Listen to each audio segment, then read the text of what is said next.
ఏమే రాక రాక నా దోస్త్ వచ్చిండు, కొంచెం మందు తాగుతామే. తాగుట్లేదు ఏం లేదు, తాగుడు బంద్ చేసిన అన్నావు కదా.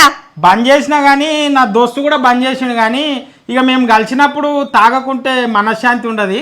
మేము ఇద్దరం కలిసినప్పుడు కనీసం మందు వాసన అన్న చూడాలి, కొంచెం తాగుతామే. సరే నువ్వు అదే చెప్తున్నావు కదా, మీరిద్దరు కలిసి గింత గింత తాగుండి, గీ గిలాసులకి కట్టుకాడక తాగుండి, ఈ మిగతా మీరు చల్లేస్తా. నీకు ఎక్కువ పడ్డది, నాకు తక్కువ పడ్డది. అరే అవును, నాకు ఎక్కువ పడ్డది, నీకు తక్కువ పడ్డది, జరాగు. అరే ఇప్పుడు నీకెక్కువ పడ్డది, నాకు తక్కువ పడ్డది, జరుండు. అగో నీకు ఎక్కువ పడ్డది, మళ్ళీ నాకు తక్కువ పడ్డది. అరే అవునవును, జరుండు జరాగు. అరే ఇప్పుడు నీకెక్కువ పడ్డది, నాకు తక్కువ పడ్డది. మీ దుంపలు మీరెక్కడ తయారయ్యారా బాబు? నీ మొహాల మంట.